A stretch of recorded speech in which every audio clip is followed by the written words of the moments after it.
안녕하세요. 오늘이 감리교회 온라인 성서대학 두 번째 시간입니다. 2019년 9월 세계 육상 선수권대회 첫날 가장 많은 박수를 받은 선수가 있는데요. 그는 남자 5000m 예선에서 탈락한 브라이마 다보였습니다. 국제육상경기연맹은 다보를 빛나는 동료애를 발휘한 선수라고 찬사를 보냈는데요. 다보는 칼리파 스타디움에서 2019년 세계 육상 선수권 남자 5000m에서 예선 1조 경기를 치렀습니다. 그러나 다보는 결승점 200m 지점부터 몸을 가두지 못할 정도로 지친 조노선 버스비를 부축하며 달리게 되었습니다. 15분이 지나고 16분이 지나도 버스비와 다보는 결승선에 다다를 수가 없었습니다. 그러나 다보는 포기하지 않고 버스비를 부축하여 18분 10초에 레이스를 마치게 되었어요. 다보는 인터뷰에서 버스비를 앞서가는 것보다 그를 도와 함께 결승선에 도달하는 게 의미 있는 일이라고 생각했다.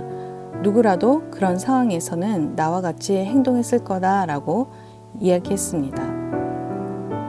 그는 경기 전까지 인구 200만 명이 채 되지 않는 기니비사우를 대표해 큰 대회에 출전하는 걸 가장 큰 영광이라고 생각했지만 경기 중에 나라를 대표하는 것만큼 중요한 일이 버스비를 돕는 일이었기에 기꺼이 그를 도왔다고 말한 것이었습니다. 다보처럼 우리도 세상에서 그리고 교회 안에서 도움이 필요한 이들에게 아무 조건 없이 도움을 주는 삶이 되기를 바랍니다. 지난주에는 다메섹에 살고 있던 아나니아가 예수님의 말씀에 순종하여 기도하고 있던 바울을 찾아가 그를 형제라 부르며 세례를 주어 바울이 그리스도인의 여정을 시작할 수 있도록 도움을 줬던 것에 대해 함께 나눴습니다. 오늘은 바울이 어려울 때 동력자가 되어주었던 아나니아처럼 예루살렘으로 돌아온 바울이 어려움을 겪을 때 도와준 친구를 소개하고자 합니다. 그의 이름은 바나바예요. 바나바는 어떤 사람이었고 바울에게 어떤 동역자인가를 함께 알아보겠습니다. 그리스도인이 된 바울은 예전 친구들에겐 아무 쓸모없는 존재가 되어버렸고 새 친구가 되어야 할 사람들은 바울을 의심의 눈초리로 쳐다보았습니다.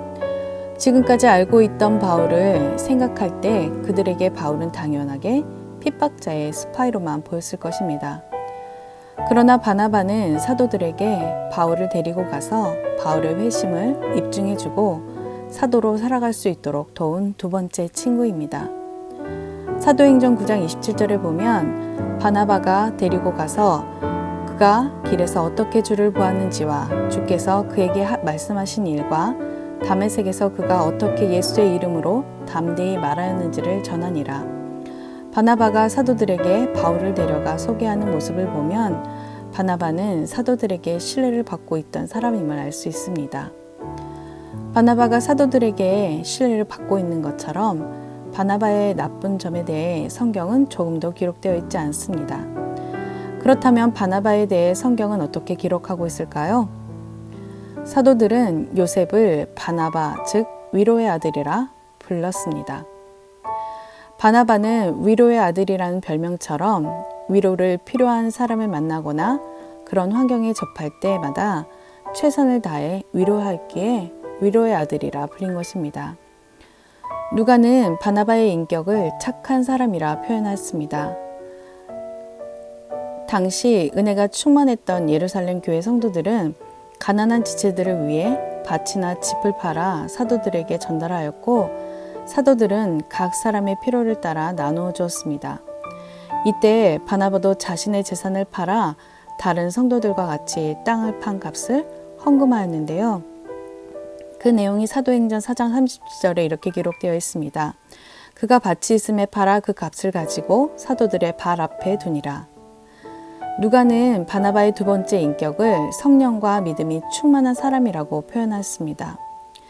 스데반의 죽음 이후 그리스도인들에 대한 대대적인 핍박으로 그리스도인들이 핍박을 피하여 예루살렘에서 안디옥에 이르게 되었습니다.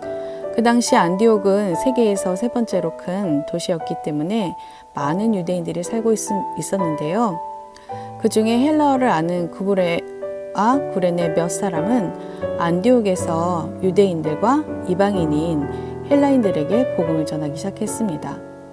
그런데 뜻밖에도 그들은 오랫동안 진리를 기다렸던 사람처럼 복음의 메시지를 받아들여 그리스도를 주로 영접하였습니다. 사도행전 11장 21절에 주의 손이 그들과 함께 하심에 수많은 사람이 믿고 주께 돌아오더라 라고 기록되어 있습니다.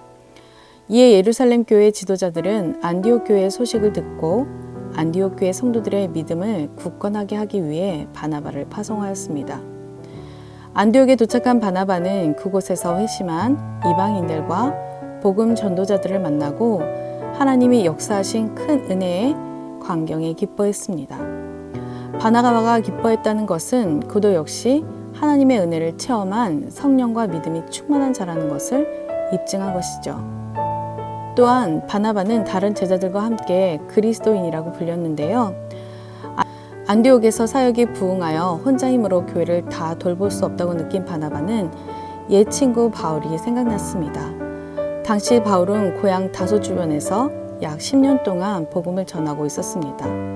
바나바는 다소로 바울을 찾아가 안디옥에서 사역을 도와달라 설득하여 바울과 함께 안디옥에서 1년을 함께 사역하면서 많은 열매를 맺었습니다. 이때 처음으로 그리스도인이라는 명칭을 얻게 되었습니다. 사도행전 11장 25절에서 26절에 보면 바나바가 사울을 찾으러 다소에 가서 만남에 안디옥에 데리고 와서 둘이 교회에 1년간 모여 큰 무리를 가르쳤고 제자들이 비로소 그리스도인이라 일컬음을 받게 되었더라 라고 기록하고 있습니다.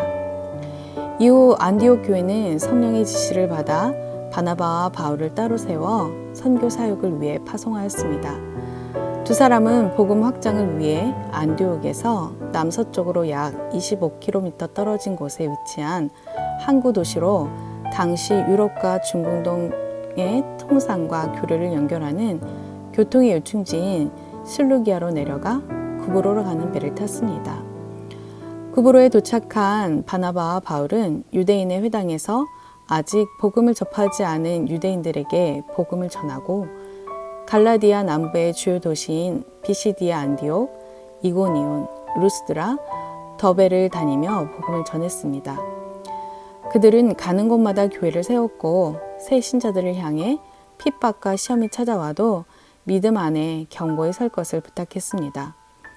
선교 사역을 마친 두 사람은 하나님이 함께 하셨던 모든 일에 대해 놀라운 이야기를 가지고 안디옥으로 돌아왔습니다. 얼마 후 베드로를 포함한 예루살렘 교회의 대표단이 안디옥 교회를 방문하였습니다. 이때 베드로가 이방인 그리스도인들과 함께 식탁에 앉아 교제를 나누고자 대표들이 베드로를 설득하여 그 자리를 물러나게 만들었습니다. 그러자 다른 유대 그리스도인들도 베드로의 행동을 쫓아 이방인들과 따로 떨어져 다른 식탁에 앉았고 나중엔 바나바마저 그들을 따라해 이를 본 바울이 즉시 항의했습니다. 이 일로 바나바는 바울의 신뢰감을 잃게 되었고 갈라디아 남부의 교회들을 다시 방문하기로 한 제2차 전도 여행에서 마가를 다시 데리고 가자는 바나바의 제의에 바울이 거부하여 한때 동역자였던 이들은 서로 갈라져야만 했습니다. 그럼에도 바울은 고린도전서 9장 6절에서 바나바를 그리스도의 일꾼이라고 말합니다. 바나바는 바울과 마찬가지로 사도적 권위를 인정받은 자였으나 일관되게 부양받을 수 있는 권리를 포기하고 스스로 일을 하면서 복음을 전파하였기 때문일 것입니다. 바나바는 자신의 재산을 교회에 헌납하였을 뿐만 아니라 아무런 경제적 대가 없이 복음 사역에 전념했던 것이죠.